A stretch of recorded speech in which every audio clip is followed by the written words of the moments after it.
Yes, it's always a pleasure to have you join us on Every Woman, right here on the network service of Radio Nigeria.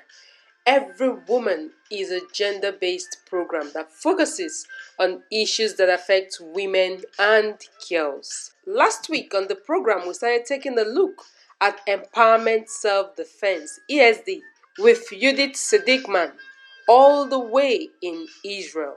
We'll be bringing you the concluding part of that interview today. All you have to do is stay tuned. My name is Uzoma Obona, and I'll be right back.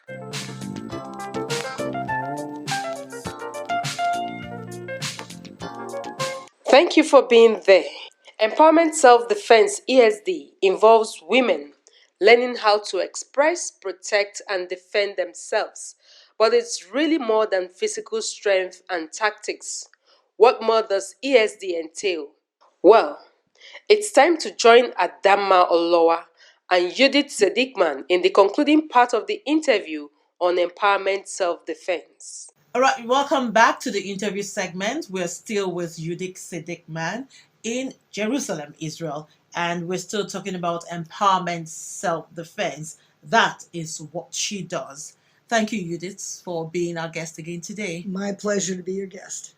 Okay, so now when we talk about empowerment self-defense, how is it different from martial arts? For the majority of martial arts are systems that have been created over decades by men for how men fight men. Okay.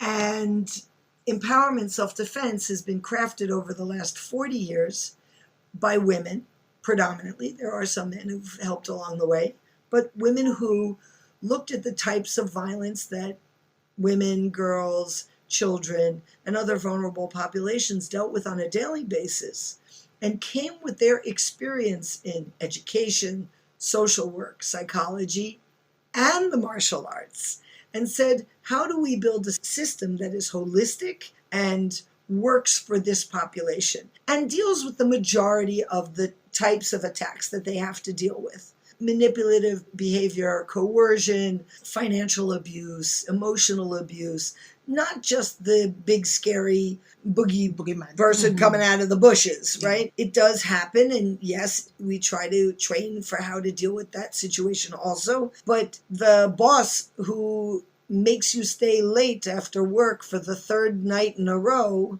is not respecting your boundaries. Like, we have an agreement, I work until 5, and you asked me for a favor tonight, that's okay. You asked me for a favor the night after that, that's okay. Tonight it's no longer okay because my family needs me and I have the right to leave and I don't have to give an excuse or an explanation. I'm not willing to stay after work 3 nights in a row. It's not okay for me. So wait a minute, what if I'm scared? What if I'm scared, what's going to happen? I'll lose my job and I can't afford to lose my job. Or he's going to get physical and hurt me. Or the third night is really not to hang out and help him at work, but he just figured out how to keep me there after hours and things are getting a little weird and uncomfortable and I don't want to be here.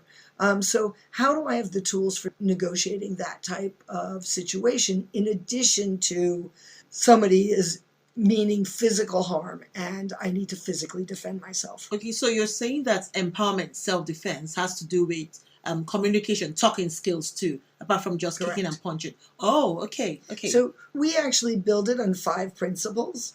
And again, this was something created years ago. The first person I heard it from was Janet Alves from Massachusetts. And what she taught was 5 fingers of self-defense: think, yell, run, fight, tell. And it's not always in that order: think, yell, run, fight, tell. And we sing it: think, yell, run, fight, tell, think, yell, run, fight, tell, so that people remember what the tools are. But sometimes you have to run first, if you can. Or you have to fight first. Or you have to fight first, if you have to. But even running, I don't want to have to pick my shoes in the morning based on fear. So I want to know I have other tools so that no matter what shoes I'm wearing, I'll be able to defend myself. And the think is good for me, bad for me. Is there someone else who could help me? Is there someone else who could harm me? Is this irritating or life-threatening? and you don't always have time to think. Yes. So the more you practice, the better you have of your other parts of your body thinking for you. Because for your brain to tell your hands, hit him now, it takes time. Yeah. But if somebody comes too close, and my automatic reaction is to push him back and say, hey, too close, not comfortable, then I've trained enough to be able to make the decision about what I am okay with and not okay with. So the think, yell, use your voice, and we teach women. I know that you in Israel right now have learned how to use your voice very powerfully. Of course. Right? Back off! Leave me alone! No! Yes! And so that one day they'll be comfortable saying, hey, I don't like the way you're talking to me. This conversation's over. But if we don't address the fear of it getting physical, I set a boundary. You're in my house. You're too drunk to listen to reason. I want you to leave now. And the response is to get physical and physically harm me. I want to know how to fight. I want to know how to protect myself. I have 2 dogs, 2 big dogs. They're very sweet dogs, except when you want to take a bone away from them. Oh, okay. Right. But guess what? I am not more scared of the boy dog than the girl dog. Wow. Because I wouldn't take a bone away from either of them, right? Yeah. Because puppies are educated to protect their bodies, their food, and their offspring. And yet somehow we've created a educational system that teaches boys differently than girls. There are things that boys are allowed to do that girls are not allowed to do. We lost something somewhere because that girl has to be just as good at protecting herself as the boy does. Yeah, of course. And how do we make sure, and not all the boys feel comfortable being physical and strong and powerful and standing up, but they also deserve the tools to at least defend themselves. And whether that means thinking and yelling, using your voice, like, don't touch me, I'm not interested. How would that feel for a little boy? Do we allow boys to say, I'm not okay with this? Don't touch me. Leave me alone. Stop pushing me around. So to me, think, yell, run, fight, tell are basic human rights. Everybody needs to and know tell is about building safe communities. Because if we learn that it's okay to share a story where someone treated you inappropriately without worrying about shame or judgment and receiving support, then we make this community a place where people can't get away with violence. Sure. So the Tailpiece is about changing the pot that the soup is cooked in, so that we make sure that what goes inside the pot is all yummy and tasty and making a delicious soup, but not putting in things that we don't allow people to treat us inappropriately. Recently, I had this awareness to something I never thought about. When I was a kid, we were taught, mind your own business. We were all taught that. Right? But who does that help? The person not doing something appropriate. Okay. Yeah, right? Yeah. Right? So if you think about it, the only person who benefits from us believing mind your own business is the person whose business shouldn't be happening. Exactly. Right? Then we have to unlearn that. We have to make sure, no, if I see you hurting him, I'm going to say, don't do that. I'm going to call somebody and tell them what I saw. Yeah. Oh, is that a scary thing to do? Absolutely. Yes, it is. Absolutely. And I have to be careful about deciding, am I putting myself in harm's way? Because my first job is to take care of who? Myself. Me. Yes. But if we together can figure out how to solve a problem, a violent problem or a bullying or whatever it is, then let's work together and do this. I don't want us to be controlled by the people who are doing the inappropriate behavior, who are being the abusers. That has to stop. And we have to come together to make sure that that stops, that this is not okay.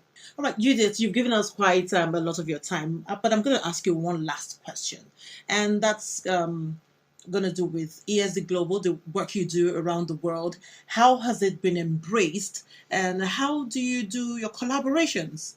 Again, I said in the first interview that I'm a woman of God. I could not possibly have dreamed that people Because would you've be done so well. Oh my God. We now have people probably in close to 30, this is 2 years of work, 30 countries. Just 2 years. 2 years of work. Wow. 30 countries. By the end of 2019, we had 101 graduates in, it's more countries, up to 40 countries, and there are 22 here in Israel with us right now. Yeah.